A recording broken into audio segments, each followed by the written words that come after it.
Welcome to another episode of Called Bank. This episode, we're going to go over the impact of player empowerment in the league and what that means for the future.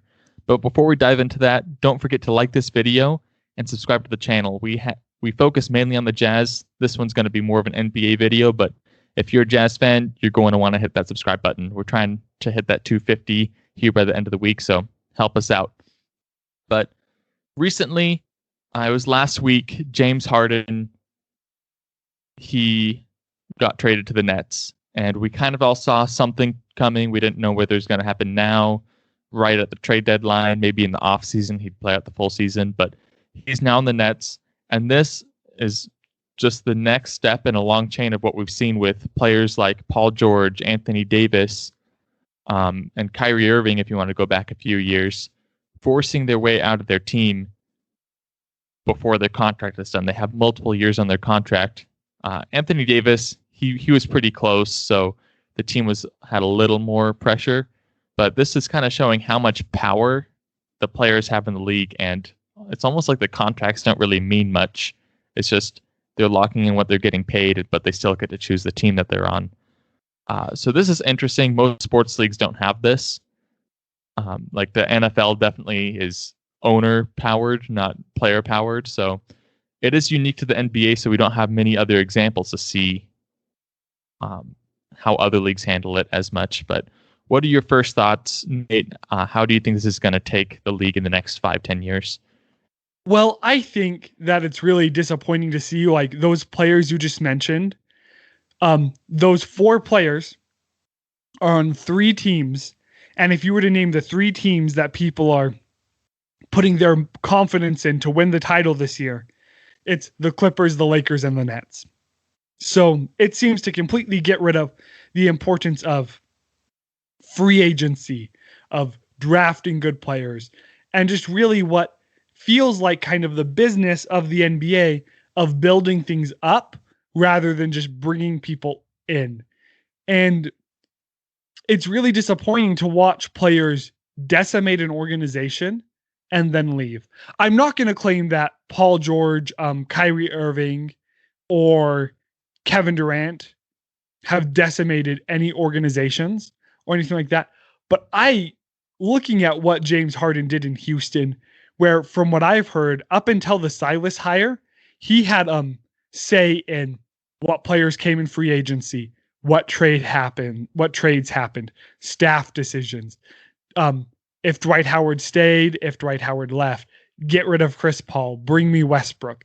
Just he was able to say all of those things and almost have like his little version of career mode in NBA 2K.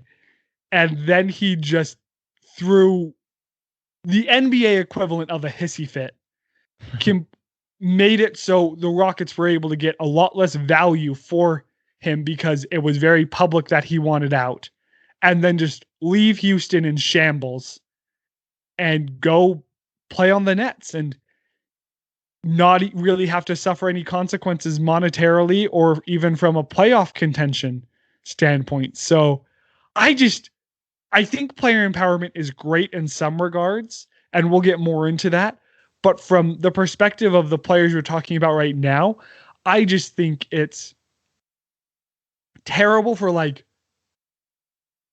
organizations being able to sign contracts and then be like, okay, we know that we're going to have this for the next 3, 4, 5 years.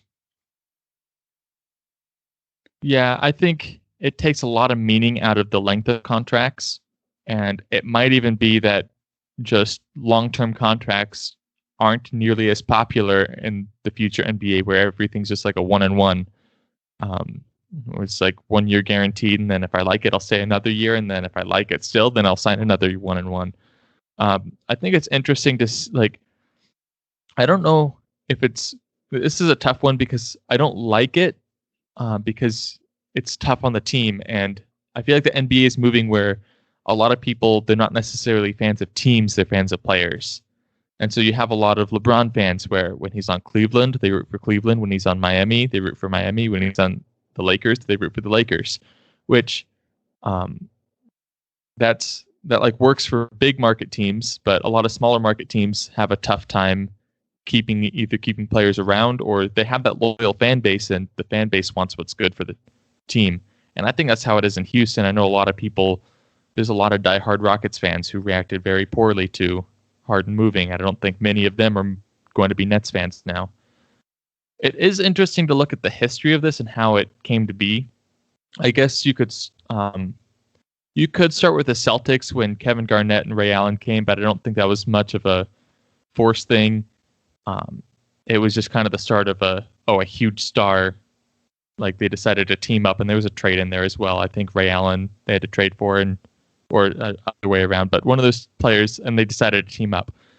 That led to LeBron kind of having that idea, I think. And I think LeBron's decision to go to Miami is what started the idea of, okay, a lot of teams decided to abandon the draft and build through free agency. And then when that's the main mindset of a team, then these players kind of develop that mindset as well, where, okay, like I need to like stop worrying about this franchise and worry about how I can get myself a ring. So you're seeing players trying to force their way out and build their own super teams. And the reason why the players have, and the franchises, I think, are giving the players this power, because they're emphasizing free agency so much, then these franchises have to do what the stars want. They have to give the stars what they want. They have to trade them when they want them to where they want. Because if they want another star to come in free agency, that star is going to be like, well, what if I don't like it 2 years in? Will they trade me to where I want? Or will they let me make decisions with what players I want to play with? Because I don't like this guy. I want to play with this guy. So I think the franchises are almost doing it to save face, to say, hey, when the next star is available in free agency, we're the guys you want to come to because we treat our players right. And if they want out, we respect their wishes as people and just let them go to the team that they want. And it kind of turns it into 24/7 free agency all the time for stars. It's not going to be the same for role players because they just don't have as much power in the organization, and that makes sense. Yeah. No, that does make a lot of sense. And I think that the hardest thing is like free agency, if I'm correct, wasn't a thing for a long time.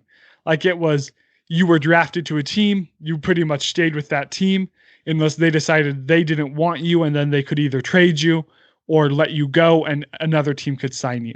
And I think that wasn't a great NBA. Like you should be able to decide where you want to work.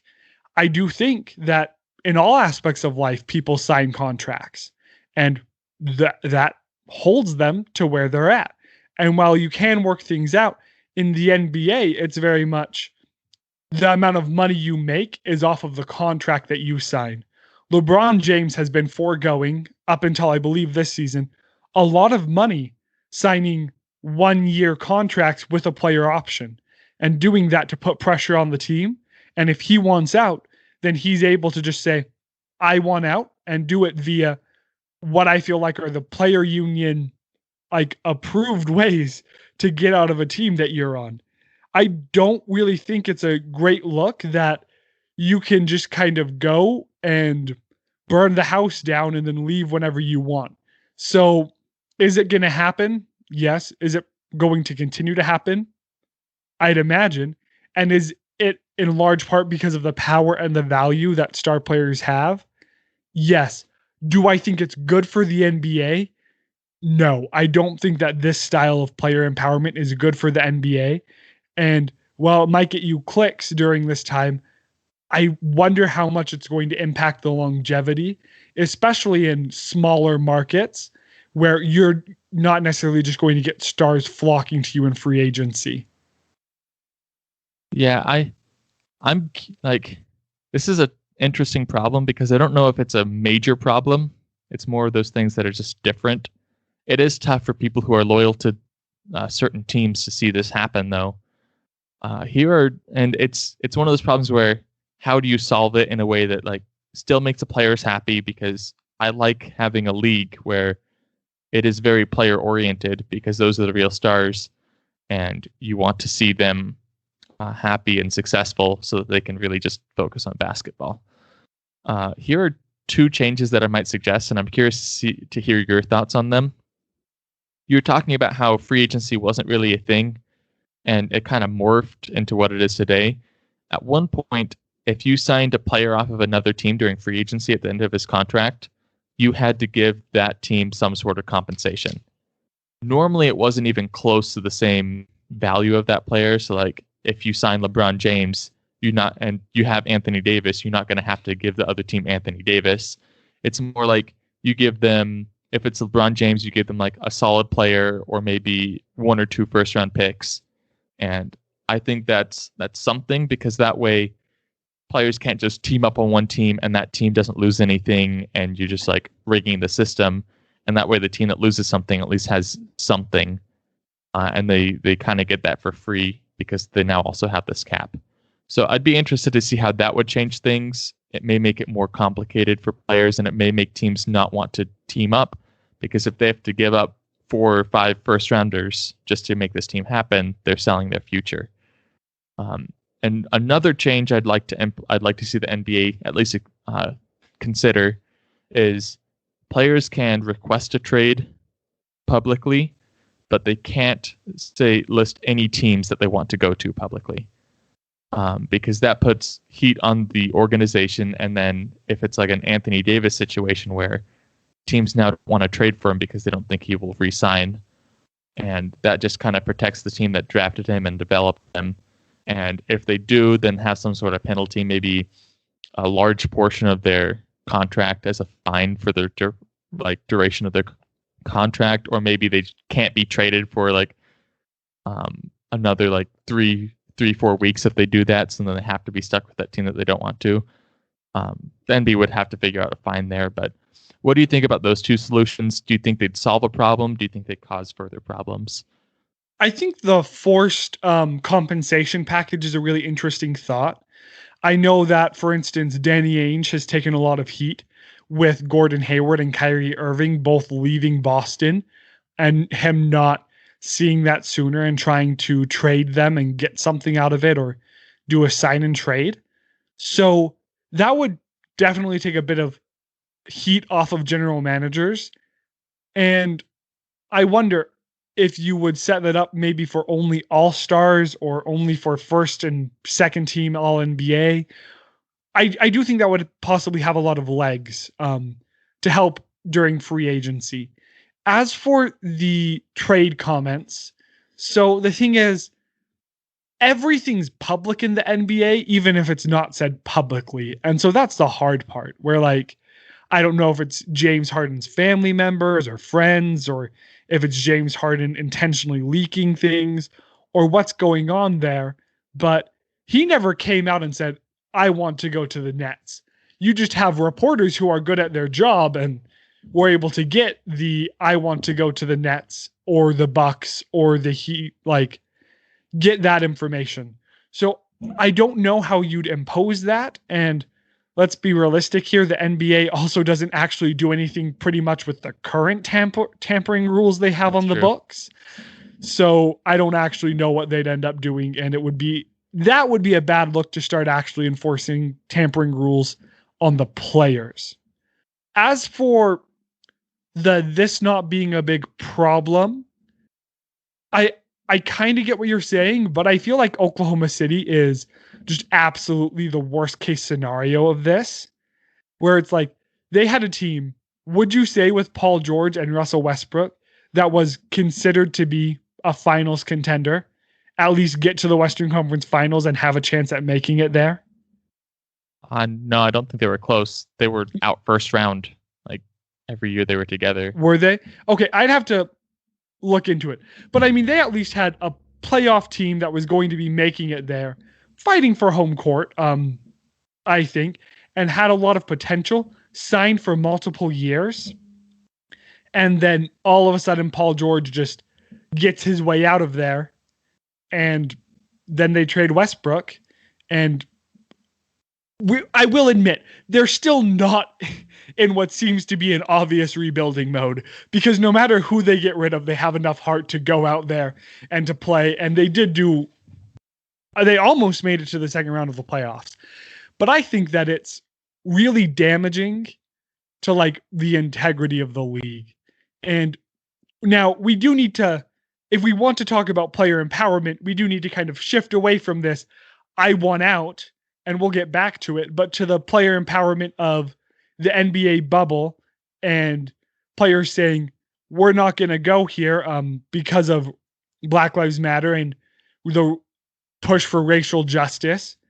And that type of player empowerment, which I think we're both a lot more supportive of. And why do you think that one's different, Dale, and better than just demanding out of your contract? Well, I'll plug a book that I'm reading a little bit. It's a business book, so if any of you are interested in business, go ahead and read it. It's called Start With Why, and it's the idea that, like, I guess sum it up in one sentence, like people don't buy what you do, they buy why you do it. And so if you see a player and he's forcing his way out because he's just not, like, he's just kind of throwing a hissy fit. He's like, things are hard here, it'd be easier over there. Like, they're just kind of giving up on something that they've started. It's that classic thing, like always finish what you start, and they're just giving up in the middle. And so I don't think their intentions are a little more selfish. And so I think a lot of people, that rubs them the wrong way. If it's more for hey, this is something that's like for the greater good, and they're trying to like raise awareness for something that is not good happening in society, and they're saying like, this isn't going to work out for people, I can't go there, or stuff like that. I feel like that's more of a their why is a little more of a just cause. Yeah, it's a just cause. They're trying to do something good. They're trying to think beyond them, because these NBA players, maybe growing up, they had a rough time, but now, like, a lot of them aren't facing a lot of these social justice issues anymore, because they've kind of made it out of a lot of that stuff. So I'm going to cut you off right there, just because of comments that I've heard Donovan Mitchell and some other players make about you love us when you're on the court, but situations that they still run into on a weekly basis.